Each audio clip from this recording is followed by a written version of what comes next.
بہت پرانی بات ہے۔ بصرہ کے ایک چھوٹے سے شہر میں ایک جوان تاجر رہتا تھا جس کا نام یوسف تھا۔ وہ اپنی میٹھی مسکراہٹ، نرمی اور سب سے زیادہ اپنی ایمانداری کے لیے مشہور تھا۔ ہر صبح جب بھی وہ اپنی دکان کھولتا تھا تو سب سے پہلے اللہ تعالیٰ سے یہ دعا مانگتا تھا، یا اللہ میری کمائی میں برکت ڈال اور مجھے حرام سے محفوظ فرما۔ یوسف کی دکان بے شک چھوٹی تھی لیکن برکت اور نور سے بھری ہوئی تھی۔ لوگ اس پر یقین کرتے تھے کیونکہ وہ کبھی بھی جھوٹ نہیں بولتا تھا اور ہمیشہ سامان کا پورا وزن کر کر دیتا تھا، کیونکہ بہت سے تاجر ایسے ہوتے ہیں جو اپنے کانٹے یا ترازو میں فرق کر کر حرام کی کمائی کماتے ہیں۔ ایک دن یوسف کے پاس دوسرے شہر سے کھجوروں کے کچھ بورے آئے۔ جب وہ انہیں چیک کر رہا تھا تو اس نے دیکھا کہ ایک بورے کے اندر کچھ خراب کھجوریں بھی ہیں۔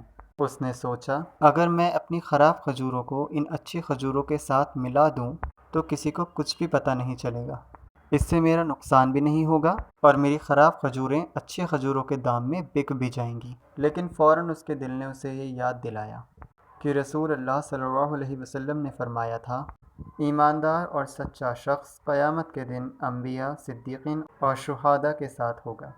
یوسف نے فوراً ان خراب کھجوروں کو بورے سے الگ کر دیا اور ان کھجوروں کے بوروں پر یہ لکھ دیا کہ یہ کھجوریں خراب ہیں، سستی قیمت پر فروخت۔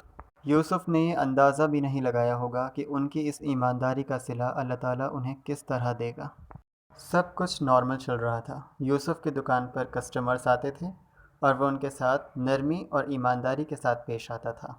انہی دنوں کے دوران ایک بوڑھے مسافر یوسف کی دکان پر آئے۔ وہ بھوکے تھے اور ان کے پاس اتنے پیسے نہیں تھے کہ وہ کچھ کھانے کے لیے خرید سکیں۔ یوسف نے انہیں کھانا، پانی اور رات گزارنے کے لیے اپنی شاپ میں جگہ دی۔ صبح جب وہ بوڑھے مسافر جانے لگے تو یوسف سے انہوں نے کہا، میں کوئی مسافر نہیں ہوں بلکہ میں ایک بادشاہ کا ایک نوکر ہوں۔ بادشاہ نے ہی مجھے بھیجا تھا تاکہ میں کسی ایماندار تاجر کو ڈھونڈ سکوں۔ آپ اس امتحان میں کامیاب ہو چکے ہیں، میں آپ کا امتحان لے رہا تھا۔ یہ کہہ کر بادشاہ کے وہ نوکر تو وہاں سے چلے گئے، لیکن کچھ دن بعد بادشاہ خود یوسف کی دکان پر آئے اور انہوں نے کہا، ہمیں تم جیسے لوگوں کی ہی ضرورت ہے جو ایمانداری اور سچائی کے ساتھ اپنے کام کو کرتے ہیں۔ آج سے تم ہمارے محل کے لیے سامان فراہم کرو گے۔ پھر اس دن سے یوسف بادشاہ کے محل میں سامان فراہم کرتا رہا۔ سالوں بیت گئے۔ یوسف اب ایک دولت مند تاجر بن چکا تھا، صرف اور صرف اپنی ایمانداری اور سچائی کی وجہ سے۔ اس کی تقدیر بدل چکی تھی لیکن اس کی عادتیں نہیں بدلیں، کیونکہ آج کل تو لوگ تقدیر بدلتے ہی اپنی اچھی عادتوں کو ختم کر دیتے ہیں، لیکن یوسف نے ایسا نہیں کیا۔ وہ اب بھی اپنی دکان بسم اللہ شریف پڑھ کر ہی کھولتا تھا۔ اللہ سے اپنے کاروبار اور مال کے لیے برکت کی دعا کرتا تھا۔ لوگوں کو پہلے کی طرح مسکراہٹ کے ساتھ ملتا تھا اور غریبوں کی مدد کرتا تھا، جیسے اس دن ان بوڑھے مسافر کی تھی۔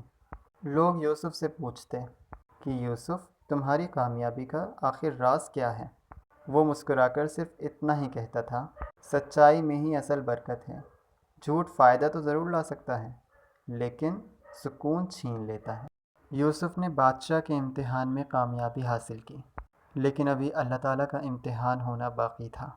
کیا وہ اس میں بھی کامیابی عطا کر پائے گا؟ جاننے کے لیے انتظار کیجیے نیکسٹ پارٹ 2 کا۔